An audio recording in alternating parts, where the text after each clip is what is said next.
بسم اللہ الرحمن الرحیم الحمد للہ رب العالمین والصلاة والسلام علی سید المرسلین محمد وآلہ واصحابہ اجمعین اما بعد السلام علیکم ورحمۃ اللہ وبرکاتہ۔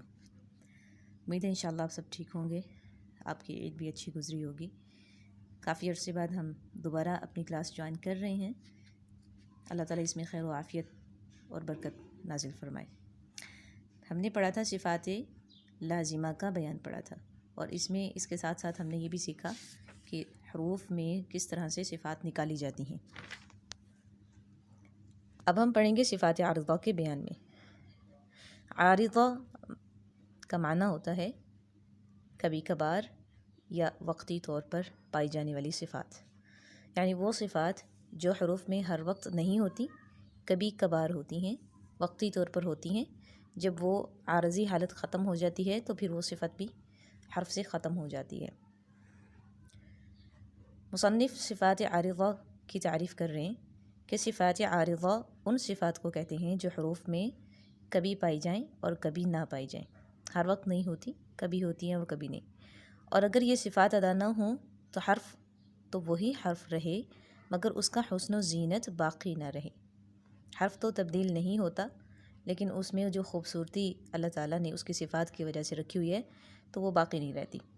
جیسے ہم نے صفات لازمہ میں پڑھا تھا کہ اگر طا کو موٹا نہ کیا جائے تو یہ تا سے بدل جاتا ہے، لیکن اگر را کو موٹا نہ کیا جائے تو را ہی رہے گی، بس اس کا حسن اور اس کی زینت ختم ہو جائے گی۔ آگے ہے صفات لازمہ اور صفات عارضہ میں بنیادی فرق کیا ہے۔ صفات لازمہ اور صفات عارضہ میں کیا فرق ہے؟ صفات لازمہ کی غلطی لحن جلی میں اور صفات عارضہ کی غلطی لحن خفی میں داخل ہے۔ لحن جلی ہم پڑھ چکے ہیں پیچھے، یعنی بہت ہی واضح اور بڑی غلطی کو کہا جاتا ہے جس کا گناہ بھی زیادہ ہوتا ہے۔ تو صفات لازمہ میں غلطی کرنے سے لحن جلی ہوتی ہے اور یہ حرام ہے، اور صفات عارضہ کی غلطی لحن خفی یعنی چھوٹی غلطی میں شامل ہے جس کا گناہ کچھ کم ہے، لیکن پھر بھی بہرحال گناہ کا اندیشہ موجود رہتا ہے، اس لیے صفات عارضہ کی غلطی سے بھی بچنا چاہیے۔ نمبر 2 ہے کہ صفات لازمہ کا پایا جانا کسی سبب پر موقوف نہیں ہوتا۔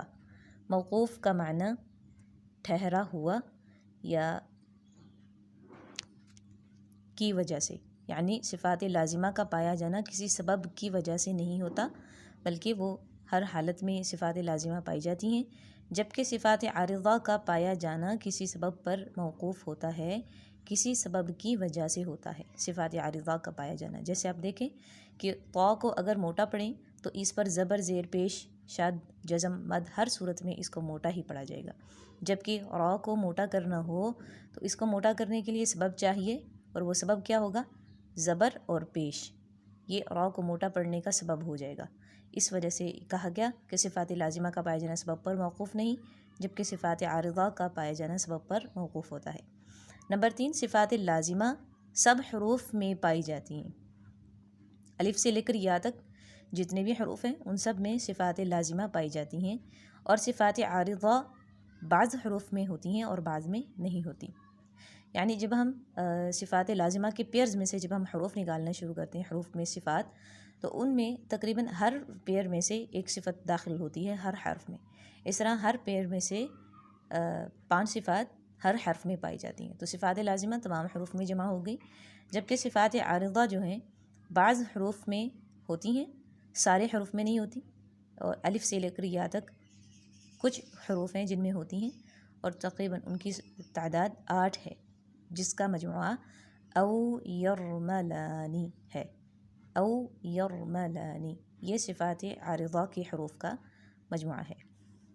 پھر ہے نمبر 4 کہ صفات لازمہ حروف میں ہر وقت اور ہر حال میں پائی جاتی ہیں۔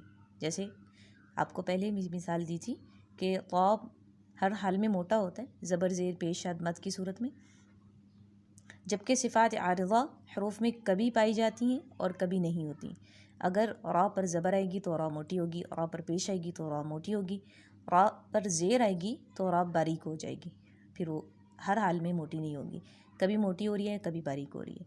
مجودین کے نزدیک مشہور صفات عارضہ یہ ہیں، یعنی مصنف کہہ رہے ہیں کہ کچھ صفات انہوں نے بتائی ہیں جو کتاب میں لکھی گئی ہیں۔ کتاب میں 11 ہیں، لیکن اکثر کتابوں میں ان کی تعداد 12 لکھی جاتی ہے۔ نمبر 1 ہے تفخیم، تفخیم معنی موٹا پڑھنا۔ نمبر 2 ترقیق، باریک پڑھنا۔ نمبر 3 ادغام، ایک حرف کو دوسرے حرف میں داخل کرنا۔ نمبر 4 اقلاب، حرف کو بدلنا۔ نمبر 5 اخفاء، نون اور میم کی آواز کو چھپانا۔ نمبر 6 غنہ زمانی، یعنی ایک الف کے برابر غنہ کرنا۔ نمبر 7 صلہ، کھینچنا، حرف کو کھینچ کے پڑھنا۔ نمبر 8 تسہیل، حمزہ کو سہل سے سہولت سے پڑھنا، نرمی سے پڑھنا۔ نمبر 9 ابدال، بدلنا، حمزہ کو بدلنا۔